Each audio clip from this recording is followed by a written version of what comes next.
اگر نجات کے طالب ہو تو اللہ تعالیٰ کو دھوکہ نہ دو۔ جبل یحصبی رحمۃ اللہ علیہ فرماتے ہیں کہ ہم عبد المالک بن مروان کے ساتھ ایک جہاز میں تھے، ایک شب بیدار شخص بھی ہمارے ساتھ ہو گئے جو رات کو بہت ہی کم سوتے تھے۔ کتنے دنوں تک ہمیں ان کا کچھ تعارف نہ ہو سکا، پھر ہمیں معلوم ہوا کہ وہ حضور صلی اللہ علیہ وسلم کے ایک صحابی ہیں۔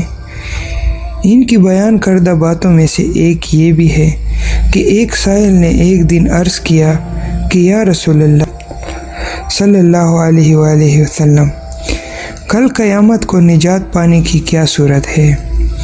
ارشاد فرمائے یہی کہ اللہ تعالیٰ کو دھوکہ نہ دو۔ عرض کیا کہ ہم کیسے اللہ تعالیٰ کو دھوکہ دیں گے؟ ارشاد ہوا اس طرح کہ عمل تو اللہ تعالیٰ کے فرمان پر کرو مگر ارادہ اس کی رضامندی کے علاوہ کوئی اور ہو، اور ریا سے بچتے رہو کہ یہ شرک باللہ ہے، اور ریاکار کو قیامت کے دن سرعام ان 4 ناموں کے ساتھ پکارا جائے گا: او کافر، او فاجر، او عادر یعنی غدار، او حاسر یعنی گھٹا پانے والے، تیرا عمل بیکار ہو گیا، تیرا اجر ختم ہو گیا، آج تیرا کوئی حصہ نہیں، تو اپنا حصہ وہاں سے تلاش کر جس کے لیے تو اے فریبی عمل کرتا تھا۔ جبلہ رحمۃ اللہ علیہ کہتے ہیں کہ میں نے اس صحابی سے کہا کہ تجھے خدا کی قسم جس کے سوا کوئی معبود نہیں، کیا تو نے حضور صلی اللہ علیہ وسلم سے یہ سنا ہے؟ کہنے لگے کہ مجھے اس خدا کی قسم جس کے سوا کوئی معبود نہیں کہ میں نے خود یہ حضور صلی اللہ علیہ وسلم سے سنا ہے۔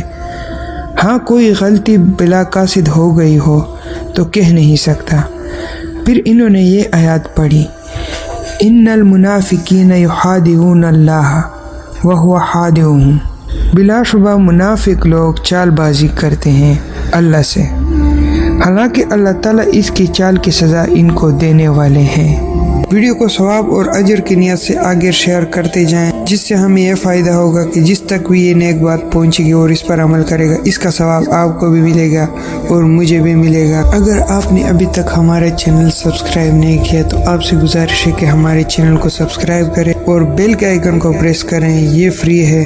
اس سے یہ فائدہ ہوگا کہ جب بھی ہم اپنی چینل پہ ویڈیو اپلوڈ کریں گے اس کی نوٹیفیکیشن آپ تک پہنچتی رہے گی۔ ملتے ہیں نئے ویڈیو کے ساتھ، تب تک اجازت دیجیے، خوش رہیں، آباد رہیں۔ اللہ تعالی ہم سب کی مغفرت فرمائے، اللہ تعالی ہمارے لیے آسانیاں فرمائے، اللہ تعالی ہمیں عذاب قبر اور جہنم کی آگ سے بچائے، آمین۔